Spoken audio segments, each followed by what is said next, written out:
Good evening, everyone. Welcome to On Deck here on FTSN. I'm Russ Morgan. Hope everybody's doing tonight. I'm gonna dive right into it, talking a little Phillies, talking a little Braves, a little NL East baseball tonight. Usually I go with the news first. I kind of want to switch it up today, a different feel. So we're gonna hit that on the last because my team made some final news. So I'm gonna hit that last, but we'll kick it right off with the Braves. Obviously, got the second wild card. 89-7-3 got swept by the Padres, super hot team. If I meant Padres are a whole other thing we could talk about, perplexing a team that was, right there with the Dodgers uh, all year. Uh, you know, one of the more hotter teams in baseball, and now they're talking about trading. But Braves 89-7-3 get that second wild card spot. Had a lot of ups and downs this year, obviously with the team. Obviously, was kind of a down year. I mean, in my opinion, you had such highs going in the year, and I was even high on the Braves going in. But you lose Acuna, who's been off injured pretty much his whole career. Even when they won the World Series, didn't really see much to of Acuna's been off injured, so that'll be a big piece of the Braves this year. You lose Austin Riley, who's another big piece, another defensive stud there at third base, who's a really big piece in their order. And then you lose Spencer Strider, who was a Cy Young, going into the year, a Cy Young favorite, was my pick for Cy Young. He went down early. You lose him, it kind of derailed their season. But I mean, 89-73, you still get that second wild card spot, but they do get swept in two games against the Padres. So it was kind of a down year for the Braves. I mean, offensively, it was definitely a down year for the Braves. I mean, Marcell Ozuna had a massive year. I don't know where he placed in the MVP voting, but he was definitely in the conversation. But Ozuna had a breakout huge year. Led the team 302 in batting average, 39 home runs, 104 RBIs, 378 on base percentage, 546 slugging, 183 hits. He led in average, home runs, RBIs, and hits. So, Marcell Ozuna, not really, thought of a guy who was hitting for average all the time.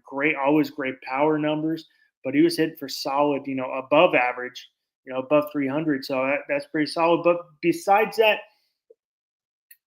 the Braves didn't get much offensively. I mean, you had a very down year for Matt Olson, batting 247. You expect some more power numbers from him. You want the 35 to 40 range.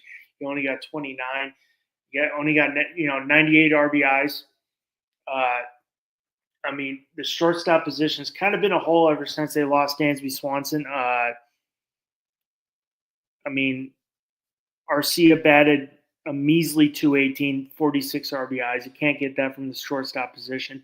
Ozzie Albies, probably one of the best contracts in baseball, but he's a 250 guy. Batted 250 this year. 53 RBIs, 303 on base percentage. That was definitely down for him. You want more, especially with Acuna out for the year. You're definitely thinking he'd pick up more of the slack, but he definitely, 251. You need a little more. Talk about a guy who signed that deal. What did he sign, that 8-year, $100 million deal? I don't know what year we're in, but that looks like a steal because it's definitely one of the better second basemen in baseball. But and then I mean, you got Michael Harrison coming back. What did he do? Michael Harris II, excuse me. Michael Harris, it was 264. So I mean, he'll be a key piece in that outfield this year. 264.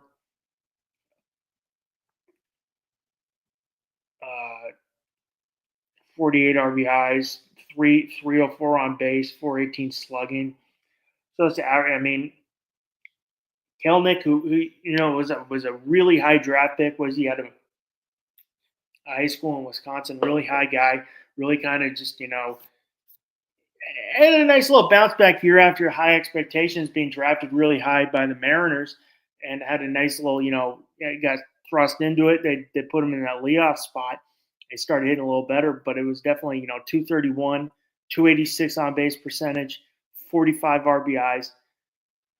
The offense should definitely get an added boost with, Acuna and Austin Riley coming back. Hopefully, both fully healthy, because those are massive, two big pieces of that roster that were hurt. So hopefully they get another, get that back. They also add Jerkson Profar to a 3-year, $42 million deal, coming off an all-star year with the Padres. Should fit in nicely in the outfield with Michael Harris II. Acuna, when he's back, Kelenic will probably fill in there, especially with Acuna coming back. We'll see if he'll be ready by spring training or not. Should be, but he batted 280, 380 on base percentage, 105 RBIs, all-star guy this year. So that was a big pickup for them. Should slot in nice to that left field spot. Acuna when he's back, right field Harris, and then you platoon Kelenic.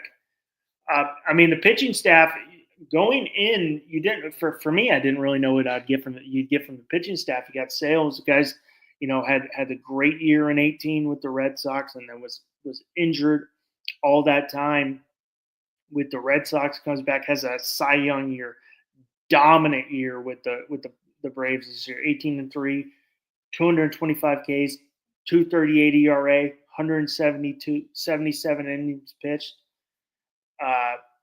But what was after that? Obviously, Max Fried, you lose him to the Yankees on that 8-year, $218 million deal. But he was definitely, he had an up and down year, pitching wise, because he was hurt. But 16-11, picked it up, 174, ERA 3.25, 166 Ks, but was injured a little bit. And then you obviously lose Charlie Morton to the Orioles, so you're losing another guy you're losing Fried, the guy who gave you 29 starts. You're losing Morton is a guy who gave you 30 starts. Morton was 12-8 with 165 innings pitched, 4.19 ERA. But right there, you're losing 39 starts from your rotation. Who's going to pick that? Who's going to pick it up? Obviously, the pitching staff. When Strider went down, I thought he was a Cy Young favorite. I picked him to be my Cy Young early last year. Obviously went down, took a big hit to that rotation. When he comes back, I think that solidifies the 1-2 spot that can, for me, I thought this guy was future ace, one of the better pitchers in baseball, but he goes down. But when he comes back, I think he'll solidify that. You'll make a nice 1-2 with Sale and Strider. But behind that, who do the Braves got? Very unproven. I've been pretty quiet. Pretty quiet in this free agency. So I think they've been pretty quiet. After that, who's you got? You got Ronaldo Lopez, 14-8, 135 innings pitched, 1.99 ERA, 148 Ks. You got Schwellenbach was 8-7 with a 3.35 ERA, 127 Ks. Very unproven. You got Grant Holmes, who's a guy who is a massive question mark. He's way down here. I figure out his stats. Might not be Grant, even Holmes. Grant Holmes, seven starts, one quality start, 2-1, 68 innings pitched, 3.56 ERA, 70 K. So that's a massive question mark.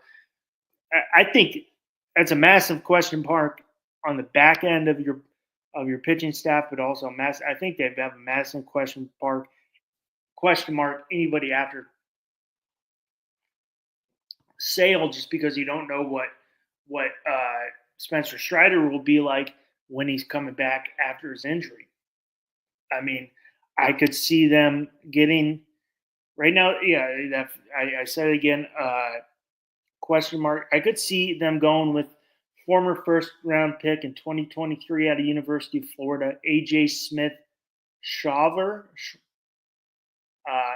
Okay, below average stats in the minor leagues, 10 to 15, 4.5 ERA, but I could see them. He's got a little cup of coffee with uh, with them. He did have one start, went 4 innings, so I could see him. Also, I totally forgot. You also lose AJ Minter, who gave you a little time. You also lose who's the other? They lost another guy to the Mets. I can't remember his name right now. You also might be getting. You should be getting back Ian Anderson, who was a big piece of these playoff runs, big piece of that Braves World Series. So that could be another guy who fits in, but also injury prone. So I think there's just a massive question mark, and on the Braves this year, I think I'm going to get into it later with some predictions on divisions, but I think they've definitely taken a step back from the Mets and definitely from the Phillies, who we're going to talk about a little bit, just because of there's massive question marks for the Braves on both sides of the ball, on offense and on pitching. So I'm kind of surprised that they haven't done much in this free agency period. So I'm a little surprised that they haven't done much. Maybe shell up. I thought they would have maybe tried to gone for a Flaherty to, uh, you know, get a proven guy in that rotation. Maybe a Scherzer, but they haven't really done much. So I think there's a lot of question marks for the Braves, seeing especially what the Mets have done in their same division, as Mets being, or one of the hottest team in baseball since I think it was like June 3rd. So they haven't done much on that side, and I'm kind of surprised.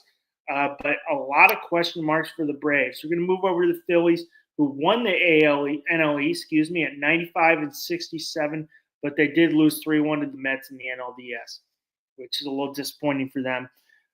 Definitely had a great regular season, just coming right behind the Dodgers there. They are returning their whole infield. Bryce Harper will have another year at first. Bryson Stott, Turner, and Alex Baum, who's been a massive, which surprised because Baum was so hot in the first half of the season and then just kind of fell off. Has been a big conversation of trade rumors all off season. But he's defensively a very good defensive third baseman, just like Austin Riley is. But you're returning your outfield too. Your outfield, you got Rojas, you got Nick Castellanos, you got Brandon Marsh. You still got Kyle Schwarber, is probably one of the most electric, leadoff hitters we got, because he's not your traditional left-hand hitter. And you got JT Realmuto behind the plate, who's definitely one of the better defensive catchers in the game. The pitching staff's solid. Obviously, the 1-2, Zach Wheeler, Aaron Nola, one of the better 1-2s in baseball. And proven, not just like one of these better 1-2s in baseball on paper. These guys are proven one of the better 1-2s in baseball. Zach Wheeler, 16-7, 2.57 ERA. He's got a .96 WHIP, 224 Ks. Aaron Nola was 14.8, 3.57 ERA, 197 Ks, 1.20 WHIP. So those are two studs at the front of the rotation. But I definitely, on the back half, who's going to be that 3, 4, 5? Obviously, you got Ranger Suarez, who had a good year. Had a good year with them.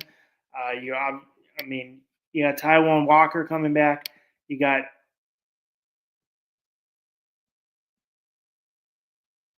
Taijuan Walker. I'm sorry, I'm blanking here for a second. But and then they made the big splash with the trade. You had the 4-player trade. You trade for Miami Marlins Jesus Luardo. This guy's a massive trade. When healthy, This guy's a stud when healthy, but he's been very off injured. The last year was went down June. I think this is a really solid pickup for them. That if he comes back healthy, that could shore up that number 3 spot in the rotation, that lefty, where you could push Ranger Suarez down. Suarez had a hot started off hot, came back down to earth. You could put him down in that 3, 4, or 5. He was 11-12, 150 innings pitched, ERA 3.46. You got Christopher Sanchez, 181 innings pitched, 11-9, 3.32 ERA. I think the Luardo pickup, when healthy, when he comes back, will be solid, because you might be able to move Taijuan Walker, who's kind of shaky. You could move him in the bullpen, so it gives him a solid a solid guy. He was 2-3, 83 innings pitched with the 7.10 ERA. So maybe put him in the bullpen and get him a lesser role. Not a lesser role, but working less innings, high leverage innings, because he is a starter. I think that'd be good for him.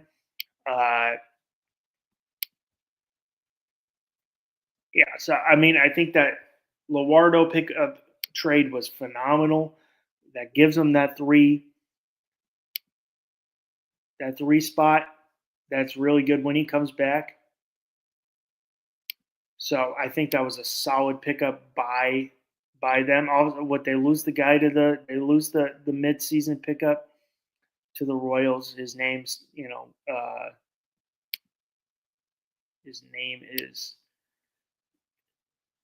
Estevez. The bullpen's solid. You still got Alvarado, who's solid. You still got Hoffman. They lose Estevez to the Royals.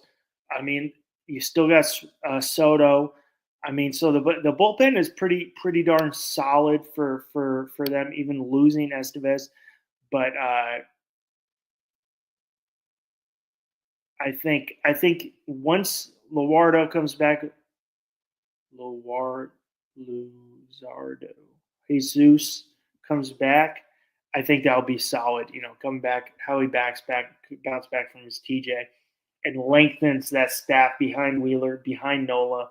I think that'll be a solid pickup. Okay, well, you obviously they started the offseason off signing Max Kepler to a 1-year deal. He'll be a solid outfield piece. Obviously, he was solid with the Twins. Was a good guy with the Twins there. Will platoon with Marsh, in right or left field. I think it's right field.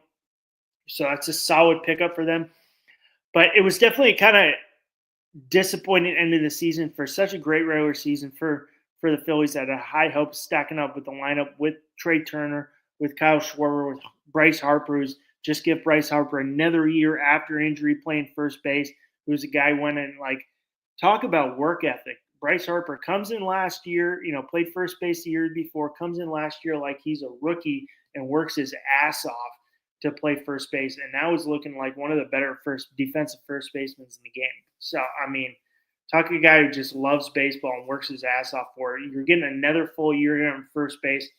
I think that's going to be solid. You got Realmuto, who hits solid for average and is a nice wall behind the plate. You got another year of Bryson Stott. You got Nick Castellanos. So, this team, on paper, it should be I think, in my opinion, I think the Phillies should win the East and compete with the Dodgers. But, that's baseball for you, that it's not just about the best team. Besides what it's been like three times, a team with the best record has won the World Series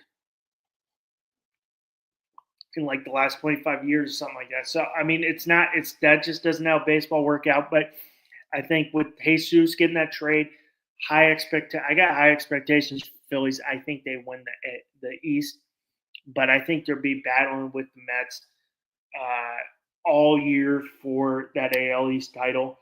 But I think on paper, this Phillies team is solid.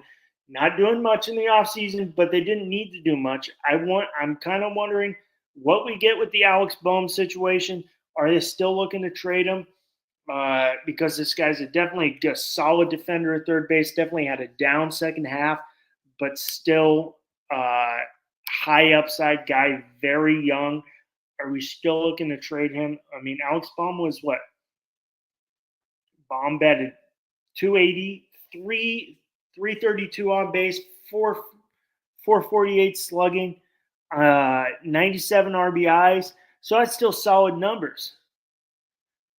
So are we still trying to change him? I mean, Realmuto are we still trying to trade him or not? I mean, I wouldn't.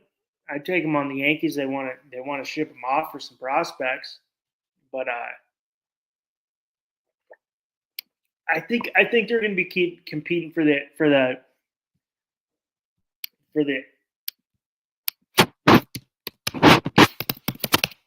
NL East title.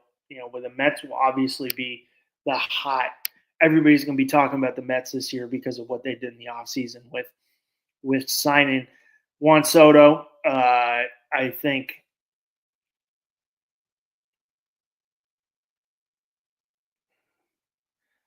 the Mets are going to be the talk. And obviously, the Mets are always the talk of the NL.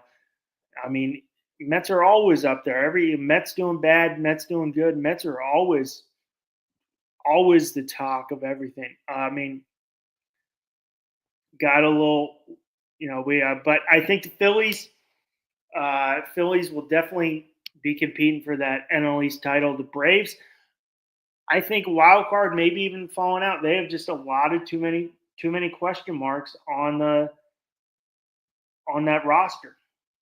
So I mean, we still have and what we're pitchers and catchers reporting 9 days, 9 days, and we still got two big, massive free agents on the market. We still got Bregman, uh, we still got Pete Alonso. What is going on with these guys? We saw last year where Jordan Montgomery and Blake Snell, who had Blake Snell had a better second half, took a little time to sign. I think it's a little different for pitchers, but took longer to sign, and we're slower. Where do we think these two guys are going to sign? I mean, I haven't heard much about Bregman. I've heard a little bit about Alonso. I've heard Blue Jays. I've heard there might be an NL Central team as a dark horse. Maybe the Reds. I'm hearing. Blue Jays. This was as. I mean, doesn't appear they want to sign him for 92.5 over 5 years. I don't know. Honestly, I haven't heard much about Alex Bregman. We do have a lot of trades, interesting trade stuff going on. We'll jump into the signings. We did have a couple signings. Cubs trade for Ryan Presley from the Astros. Obviously, he was a big part of all those World Series and playoff runs. Was a little angry with the Josh Hader trade. Tigers add Tommy Kahnle, who was a massive part of that Yankees bullpen. That's a solid side guy who throws changeups for days and people can't hit him. So that's a big piece up. And the big one is they add Jack Flaherty, comes back to Detroit on a 2-year, $35 million deal. Definitely last year took kind of a prove it deal and proved it big time and cashed out massively. So, I mean, that was a big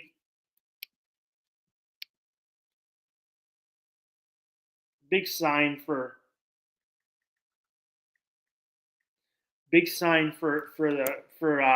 the Tigers, adding after your Cy Young winner Tarek Skubal. So that's going to make a nice 1-2. Hopefully Flaherty can go off of continue his strong postseason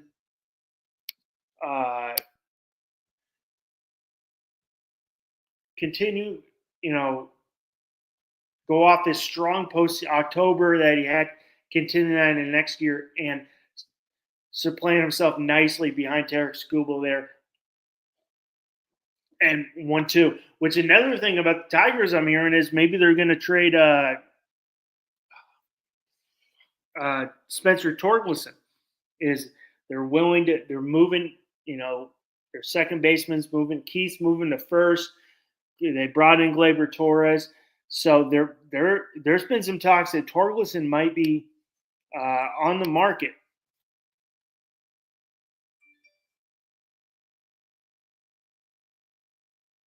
So that's been on there as of February. We're getting to another signing. I'm really pumped. The guy should have pitched more in the World Series, but Yankees re-signed Tim Hill. Any Yankees fans out there, I love it. The guy should have been in on game one, but they re-signed him 1 year, $2.85 million. Obviously, this guy was pitched every single game until Aaron Boone decided he didn't want to throw him in the World Series. Pitched every game in October. Then we don't want to throw him. So I'm really pumped because they need that lefty in the bullpen. I'm really pumped about that one.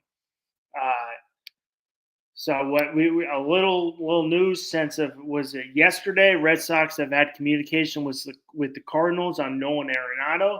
They've been frequently mentioned as a destination. Also been connected to Bregman, but do they want to? I mean, do they want to sign Bregman to that long-term deal? Maybe moving Bregman to second base. What do they want to do? If they would do that, moving Bregman to second base, but also you got Kristen Campbell in your that would stunt Campbell's way to the big leagues.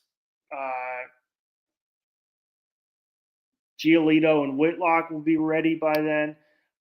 Also, another which is we spoke about it a little earlier, but the Padres, who were one of the hottest teams in baseball last year, now looking like they're sellers. They're in talks with the Mets. As of January 30th, we're in talk with the Mets about a potential Dylan Cease trade.